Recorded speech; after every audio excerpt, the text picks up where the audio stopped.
Merhabalar efendim, hepiniz hoş geldiniz. Öncelikle çok teşekkür ederek başlamak istiyorum.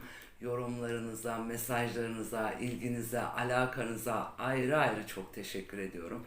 Elimizden geldiği kadar mesajlarınızı, yorumlarınızı takip etmeye ve cevap ulaştırmaya çalışıyoruz. Bu noktada desteklerinizden, katkılarınızdan dolayı çok teşekkür ediyorum.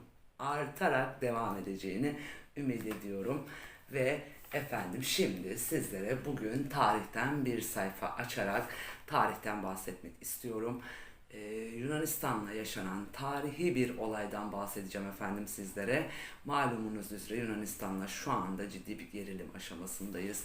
Mavi denizlerde siyasi çekişme devam ediyor.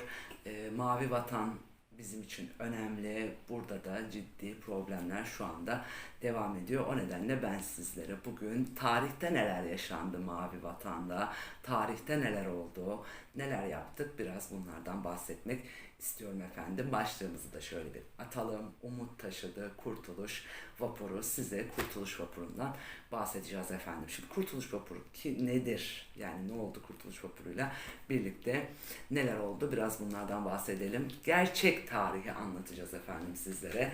Çünkü bu çalışmamda özellikle Yunanistan'daki haberlerle de entegre şekilde analiz yaptım.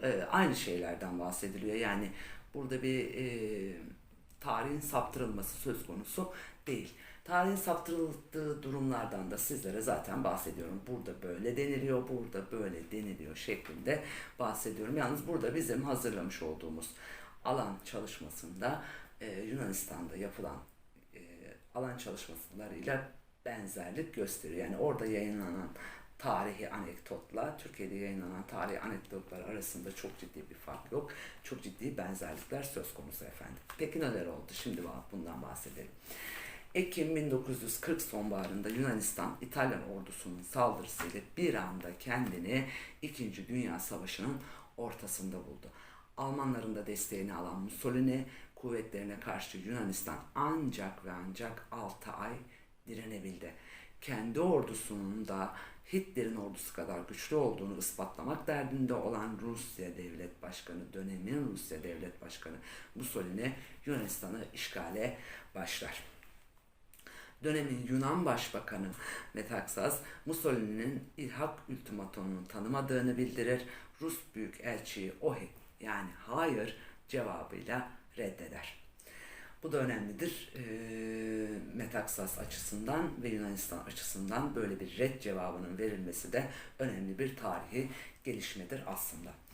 Devamında efendim 1941 yılının Nisan ayında Nazi ordusu İtalya'nın aldığı yenilgiler üzerine Yunanistan'a girer ve 3 hafta içerisinde Atina'yı ele geçirir. Acımasız Alman işgali altında geçen zaman zarfı içerisinde Yunan halkı birçok zorluk ile karşı karşıya kalır.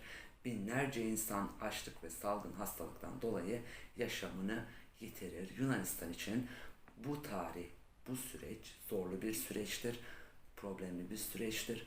Aşılması zor bir durumla karşı karşıya kalmıştır o dönemde Yunanistan. Şimdi efendim Yunanistan'da durumlar böyleyken devamında Almanlar Yunanistan'ı ve adaları işgal edince İngiltere'de bize kendi kıyılarımıza yakın olan adaları işgal etmemizi teklif eder. Çok bilindik bir Kızılderili atasözü der ki bir nehirde, bir suda iki balık kavga ediyorsa oradan 5 dakika önce uzun bacaklı bir İngiliz geçmiştir. Yani bu işin altında da bu işte de İngiliz'in parmağı vardı. Dönemin İngiltere'si adalar konusundaki kazanımlarının yanı sıra Hitler'e rehin bırakılan Yunan altınlarına da çökmeyi başarmıştı. Dönemin Yunanistan'ı o dönemden sonra tabi bu altınların akıbeti de çok tartışıldı efendim. Bu altınların akıbeti Hitler tarafından alındığı iddia edilmişti bir dönem bazı gazeteciler tarafından ama ortada bir gerçek var ki Hitler'e rehin bırakılan bu altınlara İngiltere çökmüştü zaten. Yani İngiltere'nin kazanımları fazlaydı o zaman zarfı içerisinde. Gelelim Türkiye'ye. Öte taraftan iç siyasetinde tek partili dönemi yaşayan ve İsmet İnönü'nün yönetimde bulunduğu dönemin Türkiye'si İkinci Dünya Savaşı'na girmemeyi düşünüyordu. İkinci Dünya Savaşı başladığında savaşın dışında kalarak toprak bütünlüğünü korumayı amaçlayan bir politika izlemişti. Aslında Türkiye'nin İkinci Dünya Savaşı sırasındaki hedefi tarafsız olmaktan ziyade savaşın dışında kalabilmekti. Çünkü Türkiye toprak bütünlüğünü korumayı amaçlıyordu. Daha 16 yıllık bir devletin İkinci Dünya Savaşı gibi böyle büyük bir savaşın yükünü kaldıramayacağı da çok açıktı efendim. Bu yükü o dönem Türkiye kaldıramayacağı gibi böyle bir savaşa da girmek çok aklı başında bir hareket olmayacaktı. Dolayısıyla o dönemin şartlarına göre belki de alınan en doğru kararlardan biriydi. Şimdi efendim tarihsel olayları burada bir antiparantez açarak şunu özellikle belirtmek istiyorum. Tarihsel olayları bugünkü konjektür üzerinden değerlendiremeyiz. Ya da o günün şartlarıyla bugünün şartları aynı olmadığından dolayı kıyaslama yapamayız. O günün şartlarıyla belki de alınan en doğru karar alınmıştır. Bundan kuşkunuz olmasın. Yani o günün şartlarıyla bugünün şartları aynı değil. Dolayısıyla bugün sandalyeye oturup rahat koltuklarımıza oturup o günü tartışamayız. O günü eleştiremeyiz. O günü eleştirenleri de ben doğru bulmuyorum, samimi bulmuyorum. O gün yaşamış olsaydınız, o dönemde yaşamış olsaydınız ve o süreçte yaşamış olsaydınız ve o süreç içerisinde o dönemi tartmış ve o dönemi eleştiriyor olsaydınız o zaman zaten tarihe geçmiş olurdunuz. Onda da ayrı bir problem var efendim. Dolayısıyla dönemin Türkiye'si savaşa fiilen girmeyi kabul etmemişti. Bir taraftan da doğal bir sonuç olarak Türkiye'nin jeopolitik öneminden dolayı mihver ve müttefik devletler Türkiye'yi kendi yanlarında savaşa sokmak için büyük çaba harcayarak baskı uygulamışlardı. Lakin iki tarafında bu konuda başarılı olamaması ve Türkiye sonuç olarak savaş sonuna kadar savaşın dışında kalmayı başarmıştı ve savaşa girmemişti. Bu da önemlidir Türkiye tarihi açısından. Diğer taraftan efendim Naziler barış döneminde dahi topraklarında yetişen ürünlerin yiyecek ihtiyacını karşılamaya yetmeyen Yunanistan'ı işgale ve yiyecek stoklarına el koyarak ilerlemeye devam ediyordu. Avrupa'da ilerleyen Alman ordusuna gereken kumanya için buğday depoları, mandıralar, çiftlikler süratle yağmalanıyordu ve süratle orduya tahsis ediliyordu bu gıda ve stoklar. Ordunun ihtiyacına, Alman ordusunun, Nazi ordusunun ihtiyaçlarına binaen tahsis ediliyordu ve şiddetle yağmalanıyordu. Çok geçmeden ülke genelinde açlıktan ölümler başlamıştı. Yunanistan'da açlıktan ölümler başlamıştı. Bir lokma ekmeğe muhtaç kalan Yunan halkı çaresizlik içindeydi. Atina sokaklarında açlıktan ölenler kamyonlarla toplu mezarlara taşınıyordu. Bu önemli bir durumdu Yunan halkı için, zor bir süreçti. Efendim aynı günlerde Türkiye'de de kıtlıkla mücadele yaşanıyordu. Tarımda çalışacak nüfusun büyük bölümü olası bir savaş tehdidine karşı askere alınmıştı. Evet savaşa girmemiştik ama olası bizi de herhangi bir oyuna getirip savaşa sürükleyebilirlerdi. Bu oyuna Türkiye o dönemde gelmemişti ama bunun ön hazırlığı da yapılmıştı. Dolayısıyla tarımda çalışacak olan işçi nüfusun büyük bir bölümü askere alınmıştı. Yiyecek stokları da aynı gerekçeyle orduyu beslemek üzere orduya tahsis edilmişti. Fakat buna rağmen Türk halkı komşu ülkede yaşanan büyük açlığı anlatan haberleri dikkatle takip ediyordu ve bir şeyler yapmak istiyordu.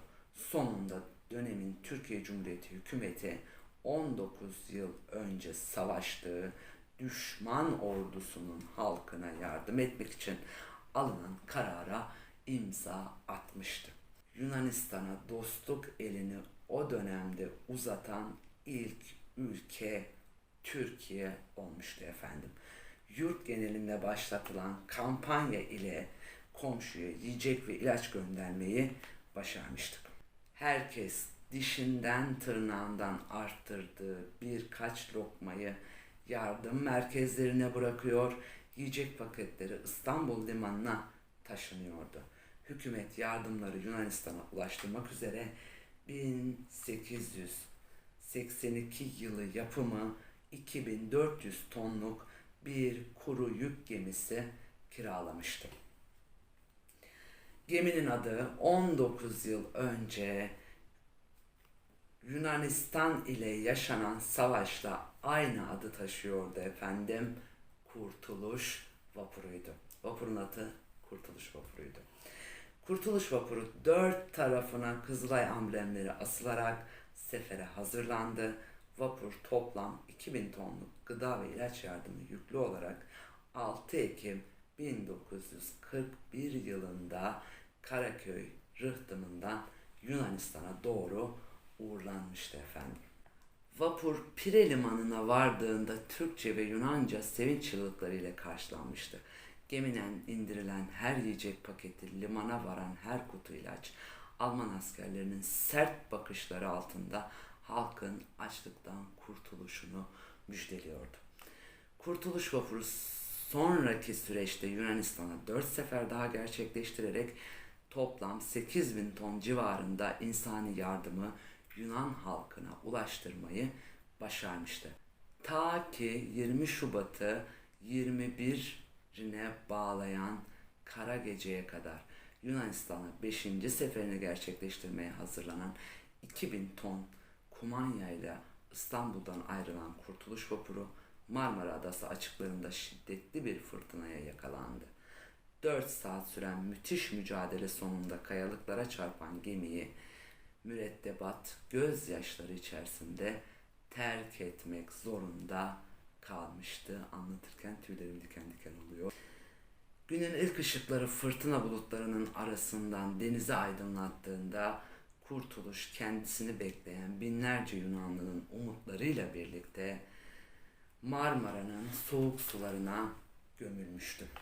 Talihsiz vapurun 34 kişilik mürettebatı Marmara Adası'na sığınarak kurtulmayı başarmıştı. Mürettebatın vapurdan sağ çıkması da büyük bir mucizeydi o dönemin şartlarına göre. Kazadan sonra saatler süren yürüyüşün ardından kazazedeler Pulutya köyüne varmayı başarmıştı ve buradan da daha sonra İstanbul'a getirilmişlerdi. Efendim Kurtuluş gemisinin batışıyla Yunanistan'a yapılan insani yardım seferleri sekteye uğramış olsa da Türkiye konuya olan hassasiyetini koruyarak toplam 50.000 tonluk gıda ve ilaç yardımını Tunç, Konya, Güneysu ve Aksu gemileriyle 1946 yılına kadar Yunanistan'a ulaştırmıştı efendim. Lakin Yunan halkının yüreklerinde tüm bu gemilerin adı Kurtuluş olarak kalmıştı. O küçük yürekler Kurtuluş olarak biliyordu bütün bu gemileri. Bu vesileyle efendim gerek Yunan basınında gerek Türkiye basınında savaş çığırtkanlığı yapan piyonlara Kurtuluş'u bir kez daha hatırlatmak istedik. Efendim şunun için bunu söylemiyoruz. Yani biz size bu iyiliği yaptık. Yani biz yapılan iyiliği anlatan bir ülke değiliz. Ya da biz böyle bir ülke değiliz. Biz zor durumda olan herkese elimizden geldiği kadar ne kadar zor koşullar yaşamış olsa da elimizden geleni yaparız efendim. Bu bir gerçek. Bizim sadece amacımız burada tarihi size ve burada savaş çığırtkanlığı yapanlara hatırlatmak. Amacımız sadece geçmişi hatırlatmak efendim. Çünkü efendim tarihte belki de hiçbir vapur onun kadar umutla beklenmemiş, onun kadar sevinçle karşılanmamıştı.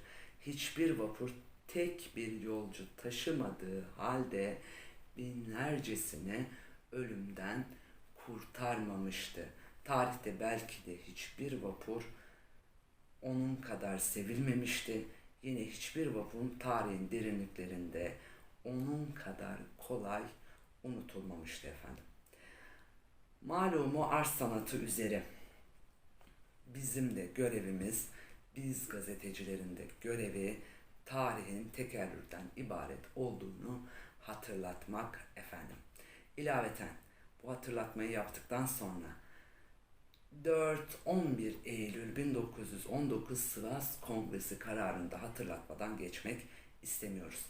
1919 Sivas Kongresi kararına göre vatanın bütünlüğüne yönelik her türlü işgal girişimi ve mücadeleye karşı koymak meşru müdafaa hakkını korumaktır efendim.